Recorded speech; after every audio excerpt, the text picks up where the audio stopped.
2019 Ford Mustang Bullitt First Drive Review, Muscle and Attitude. Few special edition cars have a backstory like the 2019 Ford Mustang Bullitt. And it all started with Dwayne "The Rock" Johnson, not as a potential lead in a Bullitt reboot, but in a Ford commercial back in early 2017. In the background, a sketch, the future 2019 Bullitt. Fast forward to the 2018 Detroit Auto Show, where the 2019 Mustang Bullitt actually debuted. And yet, the new car, looking phenomenal in Highland Green, packing at least 475 horsepower, 420 pound-feet of torque, and a manual transmission, was overshadowed by a dingy '68 Fastback, bringing one of the most enduring movie car mysteries to a dramatic conclusion. It was the car. One of two used in Bullitt, the one less beat up by filming. The one Steve McQueen himself tried to buy from the longtime third owner, with no luck.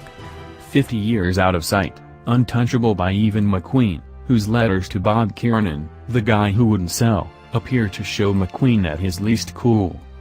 Kiernan emerges as the real hero of the story, and a more complex character than his more famous competitor for the '68 Fastback's possession, which eventually passed to his son, Sean. It's a story Hollywood would snap up and turn into a schmaltzy movie, but it works better as an unfilmed testament to Kiernan's character. Hagerty has the whole backstory, and you should read it if you haven't already. Ford brought the whole period drama to the show floor. It was a total surprise. The 2019 Bullitt might have leaked, but few outside of Ford knew what would happen in Detroit. Like the debut of the Ford GT a few years earlier, it was a coup. And enough patina wore off of the aged '68 to polish the 2019's credentials. Despite the stranger-than-fiction Bullitt movie car sideshow, and even ignoring the movie homage trappings, the 2019 Bullitt is a nicely spec'd Mustang. The finalized power output is 480 horsepower, although torque is unchanged from other GTs at 420 pounds-to-foot, due to a cold air intake snagged from the GT 350 and an 87mm throttle body, paired with an ECU tweak. On the handling side, the Bullitt is basically a GT with a Level 1 performance package, so it packs Brembo 6-piston brakes up front, a Torsen limited slip differential out back, heavy-duty front springs, a bigger rear sway bar, and uniquely optimized traction and stability control. At the moment, the more serious performance package Level 2 is not available. Unlike any other GT with the PP1, the Bullitt gets some unique goodies. Most prominent are the 19-inch wheels with a torque thrust design and the metallic Highland Green paint. Shadow Black is also available as an exterior shade. But why would you get it when the green looks so superb? Things get more subtle and tasteful as you look closer. The active valve performance exhaust tips get a dark ceramic finish, and the upper grille is a menacing, badgeless expanse of hexagonal mesh. The lower grille has a wider mesh area than a standard GT. Bright lips on the rims set off the bright work on the window surrounds nicely. The blacked-out rear panel features a Bullitt logo, and there's no spoiler, which accentuates the decklid's sporty upsweep.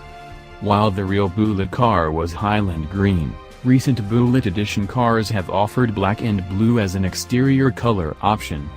The 19 will get Shadow Black as a no-cost exterior option, but blue didn't make a return. A gripe: while the Brembos are absolutely phenomenal, with superb bite and modulation, did they need to be painted red? It is a stark anachronism in what's otherwise a coherent and appropriately retro package.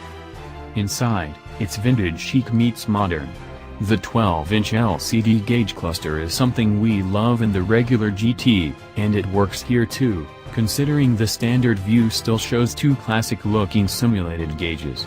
A white cue ball-style shift knob, which took a year and a half of wrangling with a supplier to perfect, and some requisite limited edition badges invoke the appropriate air of exclusivity. The dark leather seating with Highland Green contrasting accent stitching is really tasteful. It's subtle, and should age well.